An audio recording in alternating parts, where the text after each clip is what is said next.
মনোৰঞ্জন দিবা চেষ্টা কৰিছিলোঁ এই বিহুৰ বতৰত, কিন্তু আপোনালোকক মনোৰঞ্জন দিবা হাহুৱাব যায় নিজে এতিয়া কান্দি থাকিবাৰ নিচিনা হৈছে।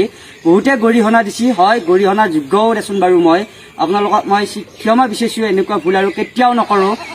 হিতেকাই খ্যাত জনপ্ৰিয় ইউটিউবাৰ দীপজ্যোতি ডেকাই কিহৰ বাবে এনেদৰে হাতজোৰ কৰি ক্ষমা বিচাৰিলে। লগতে জনপ্ৰিয় কণ্ঠশিল্পী ভৃগু কাশ্যপৰ বহু বিতৰ্কিত গীত নাচ বেবী নাচ, এই গীতটি কিহৰ বাবে ইউটিউবৰ পৰাই ডিলিট কৰি আকৌ নতুনকৈ ইউটিউবত আপলোড কৰিব লগা হ'ল, এই আটাইবোৰ কথা আপোনালোকক আমি জনাই যাম। তাৰ বাবে আপুনি আজিৰ এই ভিডিঅ'টি সম্পূৰ্ণকৈ চাই থাকিব।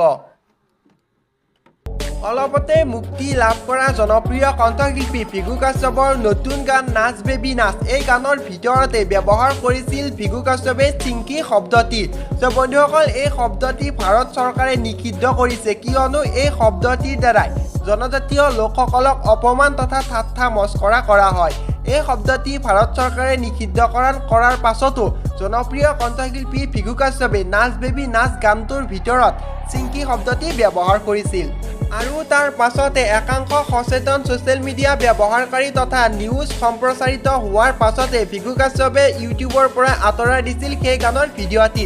আৰু তাৰ পাছতে গানটোৰ পৰাই চিংকি শব্দটি আঁতৰাই নতুনকৈ গানটো প্ৰস্তুত কৰি ইউটিউবত আপলোড কৰিলে জনপ্ৰিয় কণ্ঠশিল্পী ভৃগু কাশ্যপে।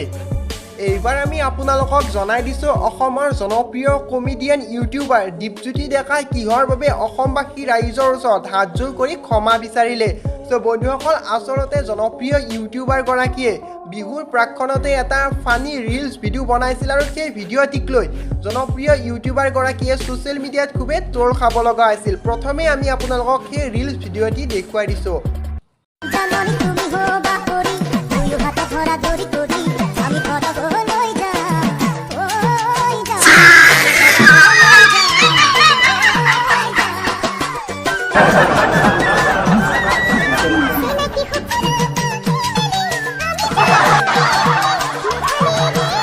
এইখিনি জেগাতে আমি ভিডিঅ'টো বনাইছিলোঁ।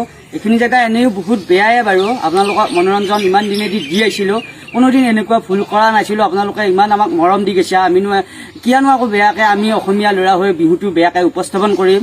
সেইকাৰণে আপোনালোকৰ মাজত ক্ষমা বিচাৰিছোঁ, আপোনালোকে যাতে ভুল নুবুজে। আমিও অসমীয়া ল'ৰা, আৰু যিমান পাৰে আমাক ক্ষমা কৰি দিবি। আৰু এইটো ভিডিঅ' পটকৈ তাৰমানে বেয়াখিনিহে ইনষ্টাগ্ৰামত ভাইৰেল হ'ল, মই ভাইৰেল হোৱাৰ লগে লগে ডিলিট কৰিলোঁ, কিন্তু কিছুমানে আপলোড কৰি লৈ বহুতখিনি পেজত বা ষ্টেটাছত লগাইছে। লগোৱাৰ লগে লগে মই ভাইৰেল হৈছোঁ, তাৰপিছত গম পোৱা নাই যে ইমানখিনি বেয়াকৈ গালি পাৰিব, মোৰ পৰা পটকৈ ডিলিট কৰিছোঁ, কিন্তু লগালগ বহুত ভাইৰেল হৈ গ'ল। সেইকাৰণে আপোনালোকৰ মাজত ভুল হৈছে বুলি ক্ষমা বিচাৰিছোঁ, যাতে এনেকুৱা ভুল নকৰোঁ।